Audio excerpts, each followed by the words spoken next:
नमस्कार साथियों, मेरा नाम है संदीप गुसाई। केदारनाथ धाम के कपाट 6 मई को खुल रहे हैं।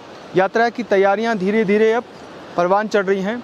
रूरल टेल्स भी आपको पूरी जो केदारनाथ धाम की तैयारियां हैं, क्या इस बार किस तरीके से यात्रा सीजन चलेगा, स्थानीय जो कारोबारी हैं उनके चेहरे कैसे खिले हुए हैं और प्रशासन के क्या दावे हैं, ये पूरी कहानी जो है वो आपको बताने जा रहा है। वैसे भी चारधाम यात्रा उत्तराखंड के गढ़वाल क्षेत्र की लाइफलाइन मानी जाती है। 6 महीने यहाँ पर देश विदेश के श्रद्धालु आते हैं, तो उनकी सुविधा सुरक्षा की जिम्मेदारी भी राज्य सरकार की और स्थानीय प्रशासन की होती है। तो चलते हैं हम गौरीकुंड से पैदल जो इस समय घोड़े खच्चर हैं इनके साथ केदारनाथ धाम।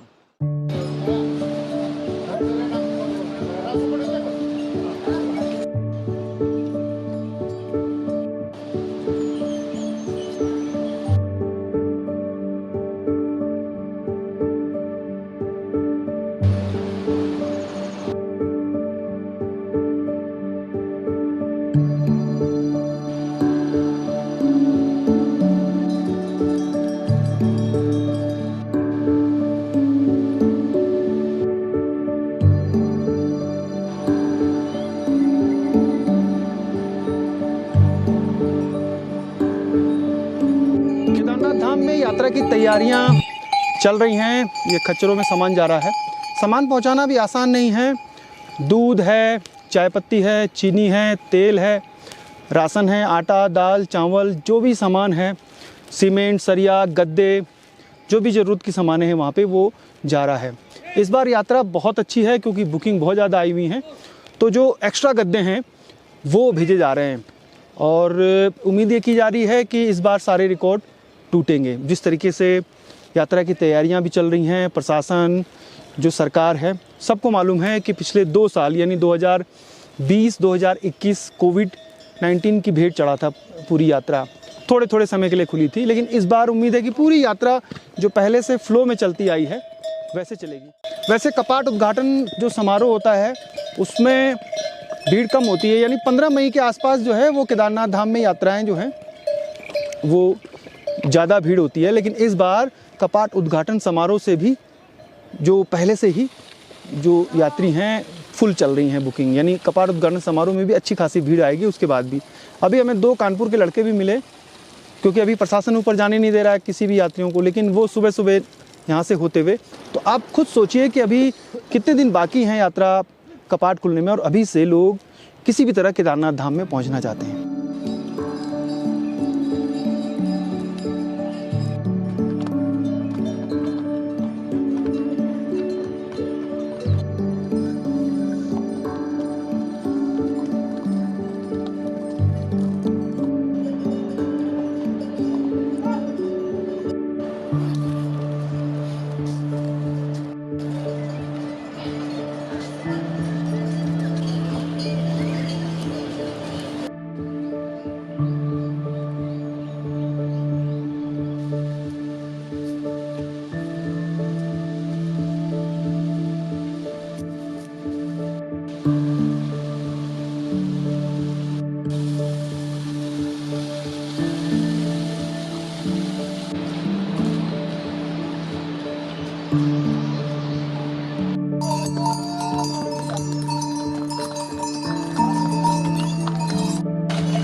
हम पैदल सफ़र शुरू करते हैं तो केदारनाथ वाइल्ड लाइफ सेंचुरी से होते हुए जो डेंस फॉरेस्ट है वहाँ से होते हुए आगे बढ़ते हैं।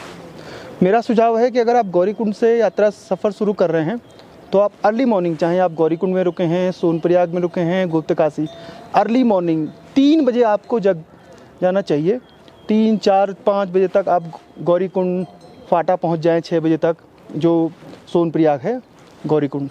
पैदल सफ़र शुरू करें तो सुबह सुबह ठंडी ठंडी हवाएं चलती हैं, धूप नहीं होती है, तो आरामदायक सफ़र होता है और आप मध्यम हवा, झरने, जंगल, छोटे छोटे जो झरने उनके बीच उनकी आवाज़ सुनते हुए आराम से भीमबली तक 8, 9, 10 बजे तक पहुंच जाएंगे। 10 बजे के बाद थोड़ा सा भीमबली से जब आगे रामबाड़ा है वहाँ से चढ़ाई शुरू हो जाती है, तो कोशिश करें कि यहाँ तक आप पहुँच जाएँ। और ठंड भी नहीं, सुबह सुबह जब चलते हैं तो ज़्यादा गर्मी भी नहीं होती है, धूप भी नहीं लगती है। यहाँ पर थोड़ा आराम करें और उसके बाद आगे यहाँ से जो केदारनाथ बेस कैंप, भीमबली से केदारनाथ जो है ठीक 10 किलोमीटर की दूरी पर है, यानी हम अभी तक 6 किलोमीटर आ चुके हैं। 6 किलोमीटर की दूरी हमने तय कर ली।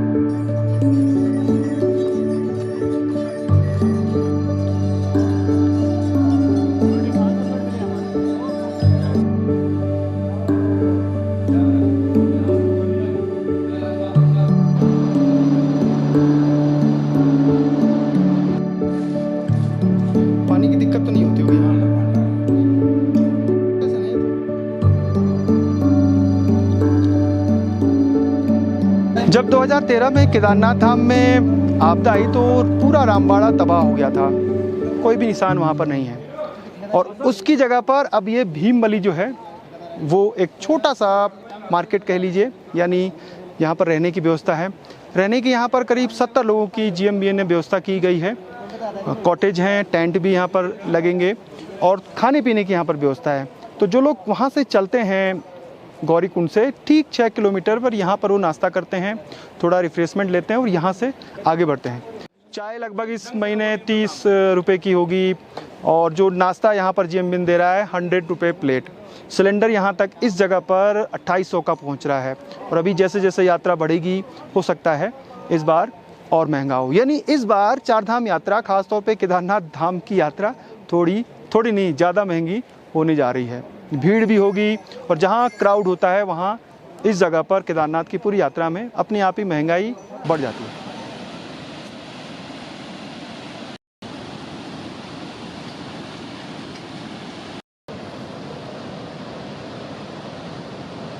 मैं तो बस यादों में, मतलब मैं तो बहुत खुश हो गया हूँ कि इतना अच्छा नेचर हो।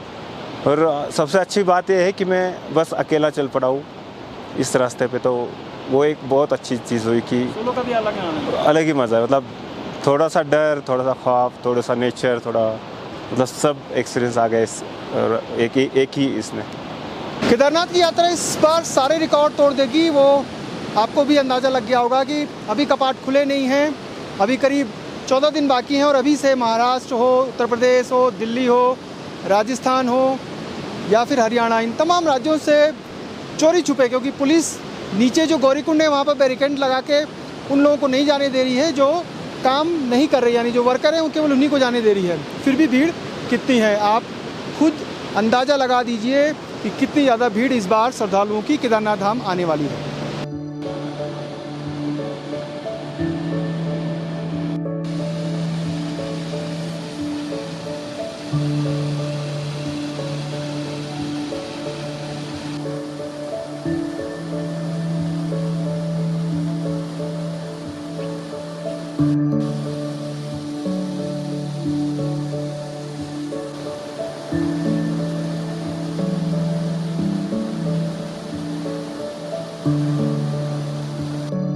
रामबाड़ा के ठीक नीचे ये मंदाकिनी गॉर्ज बना दिया है, जैसे बहुत गहरी खाई बनाती है जब कोई भी नदी, उसे गॉर्ज कहते हैं। और ये नीचे और भी ज़्यादा गहरी होती जाती है। तो इसका मतलब यहाँ पर जितना भी बोल्डर था, मिट्टी था, वो सब साफ हो गया है। अब केवल बड़ी चट्टानें रह गई हैं।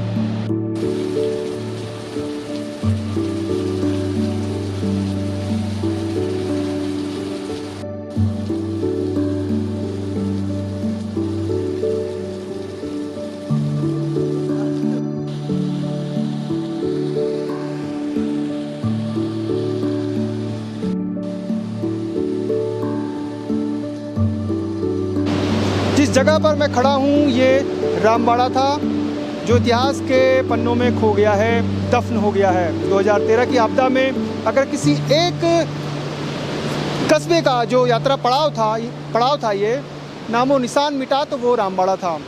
और यात्रा आज भी जब चलती है तो यहाँ पर कोई भी बसासत नहीं है, कोई भी दुकानें नहीं हैं। मेरी इस जगह से पुरानी यादें जुड़ी हुई हैं। जब 2007 में, 8 में, 9 में, 10 में और 12 में केदारनाथ धाम की यात्रा की तो यहीं पर हमने चाय पी, यहीं पर पराठे खाए। हमारे कुछ दोस्त भी थे, कुछ दोस्त जो थे वो उसी रामबाड़ा के 2013 की आपदा में इस जलजले में नदी में समा गए। अब ये नदी जो थी वो उस समय अपने दूसरे स्वरूप में थी और यहाँ पर रामबाड़ा में अतिक्रमण भी बहुत ज़्यादा हुआ। कुछ पट्टे की ज़मीनें थी, जो लोकल लोग थे उनको दी गई थी प्रशासन की तरफ से, लेकिन अतिक्रमण भी हुआ। मंदाकिनी की धारा मुड़ी और जब पीछे से पूरा मलबा आया, पूरा सैलाब आया, बोल्डर, पत्थर और पूरा जल प्रलय, तो वो पूरे इस बाज़ार को, इस पड़ाव को उखाड़ कर नीचे ले गया। चारों तरफ मलबा ही मलबा है और वो मंजर जो है वो इस समय यहाँ पर आके आप भी एहसास कर सकते हैं।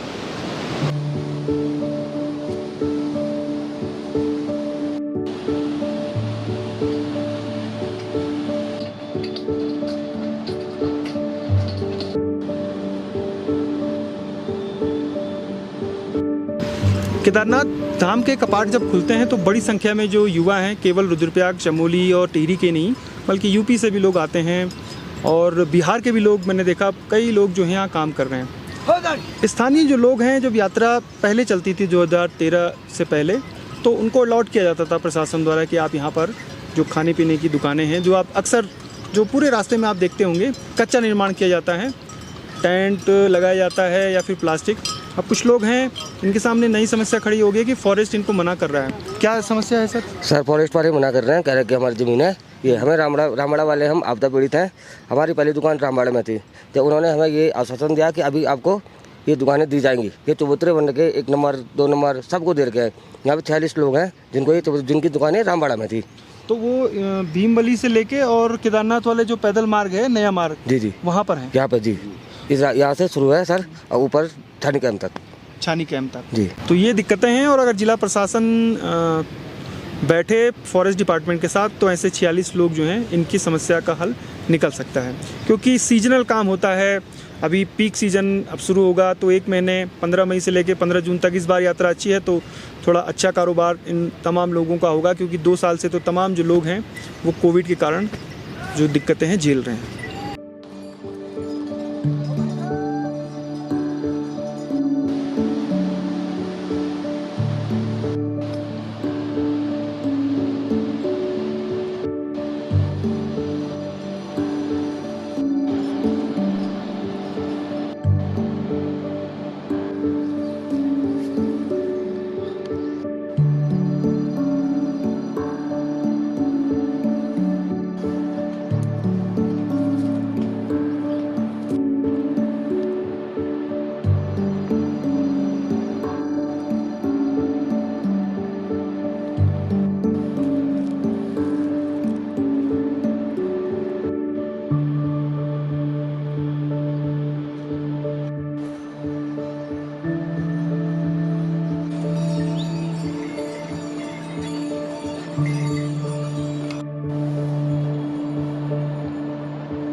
जब हम चले थे गौरीकुंड से, तो सुबह करीब 6:15 बजे का समय था। उसके बाद धीरे धीरे आगे बढ़ते नीचे जंगलों से होते हुए हम पहुंचते हैं भीमबली।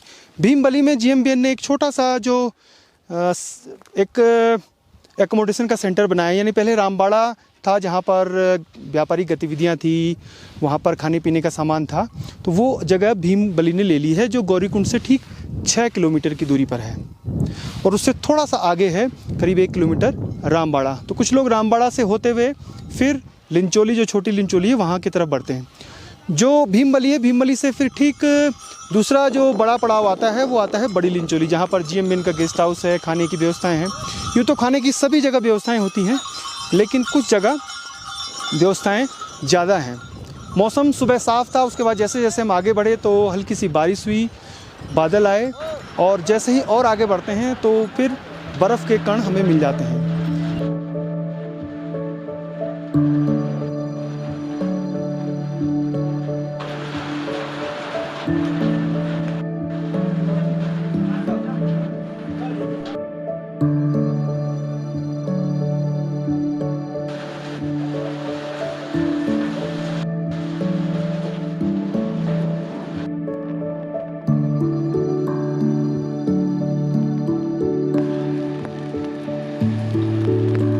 यात्रा के दौरान जब आप यहाँ आएंगे तो आपको इस तरीके से विशाल हिमखंड मिलेंगे।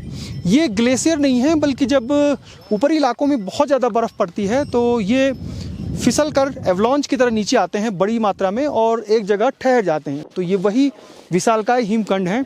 आपको गंगोत्री मार्ग में भी मिल सकते हैं, आपको बद्रीनाथ मार्ग में मिलेंगे, और केदारनाथ मार्ग में ये जो रामबाड़ा से ऊपर हैं करीब 5-6 जगह पर आपको बड़े बड़े ये हिमखंड देखने को मिलेंगे। आप इनको छूइए, लेकिन एक हम आपसे आग्रह करेंगे कि इनके ऊपर फिसलिएगा नहीं, क्योंकि इनके नीचे कहाँ पर आप अगर फिसलने की कोशिश करते हैं तो कभी भी नीचे गिर सकते हैं। ये बड़ा जोखिम भरा काम है, क्योंकि मैं कई बार देखता हूँ कि लोग इसमें फिसलते हैं। फिसलिएगा बिल्कुल नहीं। आप इनकी तस्वीरें लीजिए, कैमरे में कैद करिए, मोबाइल में कैद करिए, लेकिन इनके ऊपर चलने की कोशिश मत करिएगा।